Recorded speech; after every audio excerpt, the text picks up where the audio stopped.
कांग्रेस जिस तरह से राम मंदिर का तो शुरू से ही विरोधी रहा है।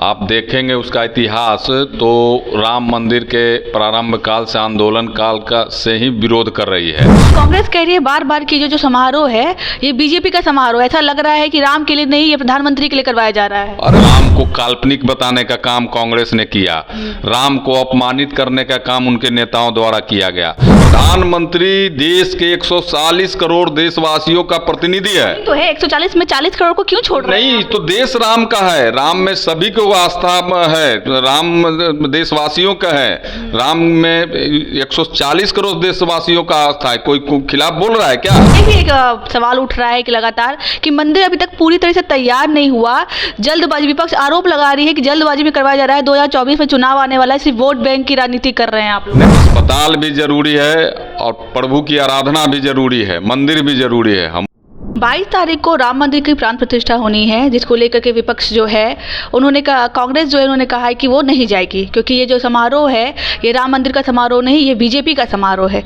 इसी सब तमाम मुद्दों पे हमारे साथ बात करने के लिए प्रदेश उपाध्यक्ष हैं सरोज रंजन जी, उनसे पूछेंगे कि विपक्ष के बारे में वो क्या कहेंगे। क्या कहिएगा, कांग्रेस ने मना कर दिया कि वो नहीं जाएगी राम मंदिर के समारोह में। देखिए, कांग्रेस को तो इसमें अब कहना ही बेमानी है।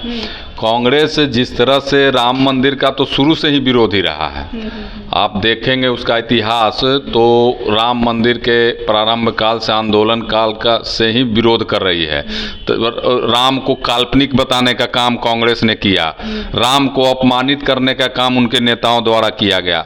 तो कांग्रेस को तो राम से मतलब नहीं है, वो तो देश के अंदर तुष्टीकरण की राजनीति करके सत्ता हासिल करते रहे। इसलिए करोड़ों जो हिंदू सनातनी हैं उनके आस्था, उनके भावना पर कभी भी ख्याल नहीं रखा और उनको अपमानित करने का काम किया। इसलिए कोई नई बात नहीं है। कांग्रेस हमेशा से सनातन विरोधी रही है, राम विरोधी रही है। नहीं, कांग्रेस कह रही है बार बार कि जो समारोह है ये बीजेपी का समारोह, ऐसा लग रहा है कि राम के लिए नहीं, ये प्रधानमंत्री के लिए करवाया जा रहा है। अरे वहाँ राम तीर्थ क्षेत्र है, उसके जो ट्रस्टी हैं वो सारे व्यवस्था कर रहे हैं। देश के हमारे प्रधानमंत्री हैं, प्रधानमंत्री जी वहाँ जाएंगे, उसका उद्घाटन करेंगे, तो उसमें सरकार का कहाँ कोई काम है?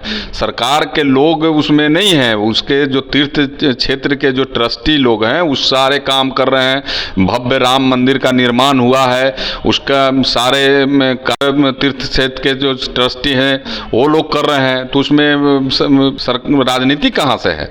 अच्छा, बिहार के जो उप मुख्यमंत्री हैं उन्होंने कहा है कि राम मंदिर की जगह पे अगर अस्पताल बना दिया जाता तो ज़्यादा बेहतर हो। उनको ये बात समझ में नहीं आती है।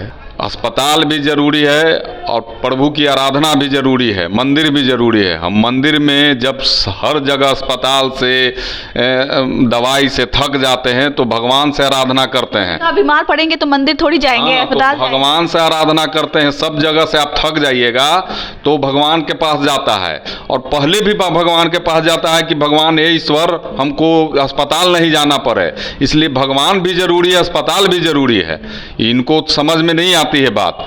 देश सनातन का है, देश आस्था के लोग हैं, आस्था रखते हैं भगवान राम में, प्रभु में, ईश्वर में। तो इस तरह के अनर्गल प्रयास कर रहे हैं, वो केवल एक वर्ग को संतुष्ट करने के लिए, जो उनका वोट बैंक है, तुष्टीकरण की राजनीति के लिए इस तरह के अनर्गल प्रलाप कर रहे हैं, बयान दे रहे हैं। अच्छा, धर्मनिरपेक्ष देश है हमारा, क्या हुआ अगर मंदिर नहीं गए? ये थोड़ी है कि बीजेपी सर्टिफिकेट देगी विपक्ष को कि वो नहीं है, हिंदू नहीं है, अगर मंदिर नहीं गए तो। नहीं, बीजेपी सर्टिफिकेट क्यों देगी? बीजेपी ने बुलाई है उनको। वहाँ ट्रस्ट के जो लोग हैं उस सबको आमंत्रण दे रहे हैं, और ट्रस्ट का काम वहाँ मंदिर निर्माण से लेके, आंदोलन से लेके तमाम तरह के काम ट्रस्ट कर रहे हैं, तो वो अपना निमंत्रण दे रहे हैं। अब नहीं जा रहे हैं तो अभागे लोग हैं। भगवान राम के यहाँ से निमंत्रण आए और कोई मनुष्य नहीं जाए तो अभागा लोग हैं।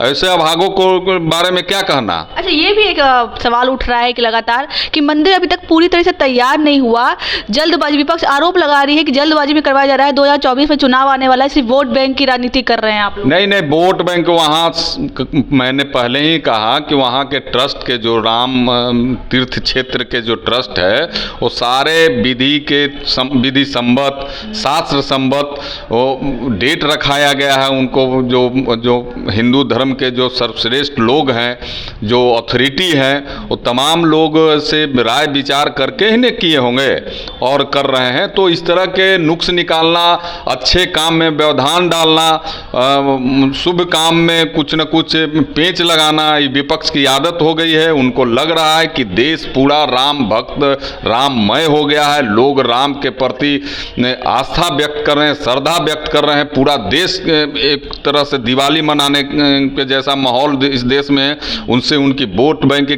चिंता है, जबकि Bharatiya Janata party vote bank की नहीं। हम लोग शुरू से ही राम के मंदिर के आंदोलन में रहे हैं। राम के जो वहाँ बाबरी मस्जिद था उससे मुक्ति दिलाने के लिए संघर्ष किए। राम के भव्य मंदिर के निर्माण में हमारा योगदान रहा। तो हम लोग बराबर राम जी के मंदिर, भव्य मंदिर की कल्पना की। आज वो सपना साकार हो रहा है तो देश में खुशी का माहौल है। ऐसे में विपक्ष अड़ंगा लगाना, पेंच लगाना, उसको दूषित वातावरण करना उनकी पुरानी आदत रही है। अच्छा, ये भी एक आरोप लग रहा है कि भारत जो है धर्मनिरपेक्ष देश है, तो प्रधानमंत्री क्यों पूजा में बैठ रहे हैं? राम मंदिर के जो ट्रस्टी है उसके कोई लोग बैठते? राम क्षेत्र ट्रस्टी तो सब कर ही रहे हैं। प्रधानमंत्री कोई व्यक्ति नहीं होता है। प्रधानमंत्री देश के 140 करोड़ देशवासियों का प्रतिनिधि है। तो है 140 में 40 करोड़ को क्यों छोड़ रहे हैं? नहीं, तो देश राम का है। राम में सभी को आस्था है। राम देशवासियों का है। राम में 140 करोड़ देशवासियों का आस्था है। कोई खिलाफ बोल रहा है क्या? ये राजनीतिक दल के कुछ नेता व्यवधान डालने की कोशिश कर रहे हैं। सारा देश खुश है इससे, चाहे वो हिंदू हो, मुसलमान हो, सिख हो, ईसाई हो, सभी लोग इसमें इन्वॉल्व हैं। तो राम प्रधानमंत्री देश के प्रतिनिधि के रूप में शामिल, इस देशवासियों के प्रतिनिधि के रूप में शामिल है। चलिए, बहुत बहुत धन्यवाद। चलिए, आपने इनकी राय सुनी विपक्ष के बारे में। बाकी आपकी क्या राय है अगर बताइएगा। तब तक के लिए धन्यवाद।